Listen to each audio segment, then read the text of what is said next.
time. They don't realize that they're feeling this because they've been in this situation so consistently that they relate to it as if it were a permanent law like gravity. It doesn't have to be that way. I've noticed this for years. Good people who haven't incorporated these behaviors come into an environment and they stick out like a sore thumb.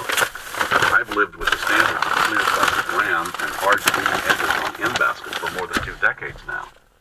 When a note sits idle in someone's in-basket unprocessed, or when he or she nods, yes I will, in a conversation, but doesn't write anything down, my uh-oh bell rings.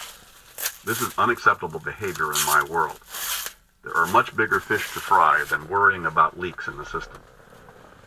I need to trust that any request or relevant information I put on a voicemail, in an email, in a conversation, or in a written note will get into the other person's system and that it will be processed and organized soon and available for his or her review as an option for action. If the recipient is managing voicemails but not email and paper, I have now been hamstrung to use only his or her trusted medium. That should be unacceptable behavior in any organization that cares about whether things happen with the least amount of effort. When change is required, there must be trust that the initiatives for that change will be dealt with appropriately. Any intact system will ultimately be only as good as its weakest link, and often that Achilles heel is a key person's dulled responsiveness to communications in the system. I especially notice this when I walk around organizations where in-baskets are either non-existent or overflowing and obviously long unprocessed. These cultures usually suffer from serious interruptitis because they can't trust putting communications into the system. Where cultures do have solid systems, down through the level of paper, the clarity is palpable. It's hardly even a conscious concern, and everyone's attention is more focused. The same is true in families that have instituted in-baskets, for the parents, the children, the nanny, the housekeeper, or anyone else with whom family members frequently interact. People often grimace when I tell them that my wife, Catherine, and I put things in each other's in-baskets, even when we're sitting within a few feet of each other. To them it seems cold and mechanical. Aside from being an act of politeness intended to avoid interrupting the other's work in progress, the practice actually fosters more warmth and freedom between us because mechanical things are being handled in the system instead of tying up our attention in the relationship. Unfortunately, you can't legislate personal systems. Everyone must have his or her own way to deal with what he or she has to deal with. You can, however, hold people accountable for outcomes and for tracking and managing everything that comes their way. And you can give them the information in this book. Then, at least, they'll have no excuse for letting something fall through the cracks. This doesn't mean that everyone has to do everything. I hope I've described a way to relate to our relatively new knowledge-based world that gives room for everyone to have a lot more to do than he or she can do. The critical issue will be to facilitate a constant renegotiation process with all involved, so they feel okay about what they're not doing. That's real knowledge work at a more sophisticated level. But there's little hope of getting there without having bulletproof collection systems in play. Remember, you can't renegotiate an agreement with yourself that you can't remember you made, and you certainly can't renegotiate agreements with others that you've lost track of.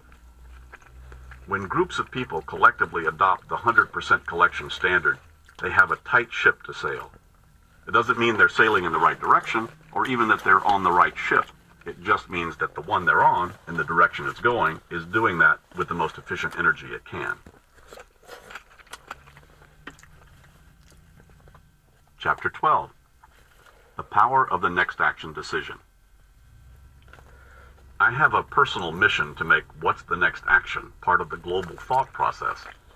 I envision a world in which no meeting or discussion will end and no interaction cease without a clear determination of whether or not some action is needed, and if it is, what it will be, or at least who has responsibility for it.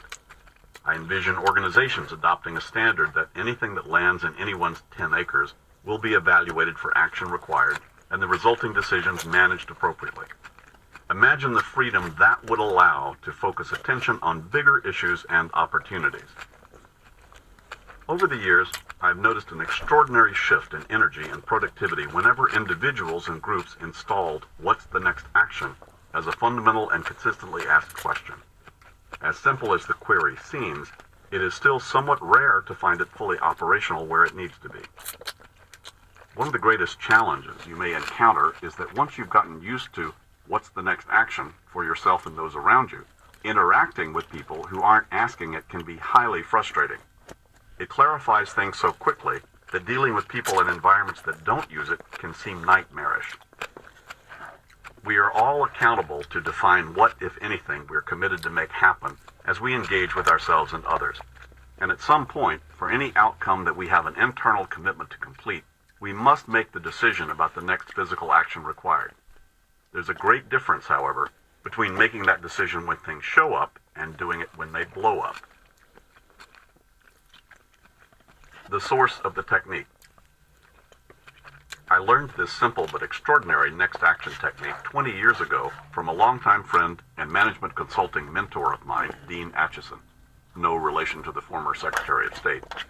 Dean had spent many prior years consulting with executives and researching what was required to free the psychic logjams of many of them about projects and situations they were involved in. One day he just started picking up each individual piece of paper on an executive's desk and forcing him to decide what the very next thing was that he had to do to move it forward. The results were so immediate and so profound for the executive that Dean continued for years to perfect a methodology using that same question to process the end basket. Since then, both of us have trained and coached thousands of people with this key concept, and it remains a foolproof technique. It never fails to greatly improve both the productivity and the peace of mind of the user to determine what the next physical action is that will move something forward. Creating the option of doing. How could something so simple be so powerful? What's the next action? To help answer that question, I invite you to revisit for a moment your Minesweep list, or at least to think about all the projects that are probably sitting around in your psyche. Do you have a sense that they haven't been moving along as consistently and productively as they could be? You'll probably admit that yes, indeed, a few have been a little bit stuck. If you haven't known for sure whether you needed to make a call, send an email, look up something, or buy an item at the store as the very next thing to move on, it hasn't been getting done.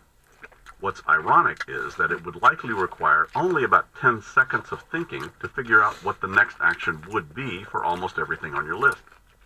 But it's 10 seconds of thinking that most people haven't done about most things on their list.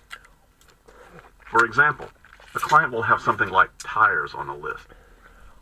I then ask, "What's that about?" He responds, "Well, I need new tires on my car." So, what's the next action?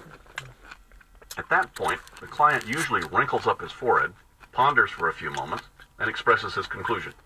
"Well, I need to call a tire store and get some prices." That's about how much time is required to decide what the doing would look like on almost everything. It's just a few seconds of Google. thinking that most people... Add to notes. Seconds of focused thinking Like I already that most forgot what it people was. have not yet done about most of their stuff. It will probably be true, too, that the person who needs tires on his car has had that on his radar for quite a while. It's also likely that he's been at a phone hundreds of times, often with enough time and their energy only to make just such a call. Why didn't he make it? Because in that state of mind, the last thing in the world he felt like doing was considering all his projects, including getting tires, and what their next actions were. In those moments, he didn't feel like thinking at all. What he needed was to have already figured those things out. If he gets that next action thinking done, then, when he happens to have 15 minutes before a meeting, with a phone at hand, and his energy at about 4.2 out of 10, he can look at the list of options of things to do and be delighted to see "Call Tire Store for Prices" on it. That's something I can do and complete successfully, he'll think. And then he'll actually be motivated to make a call, just to experience the win of completing something fun about most of his stuff. It will probably be true, too, that the person with tires on his car has had that on his radar for quite a while. It's also likely that he's been at a phone hundreds of times, often with enough time and or energy only to make just such a call. Why didn't he make it? Because in that state of mind, the last thing in the world he felt like doing was considering all his projects, including getting tires, and what their next actions were. Wow, people In those actually eat moments, this he shit. didn't feel like thinking at all. What he needed was to have already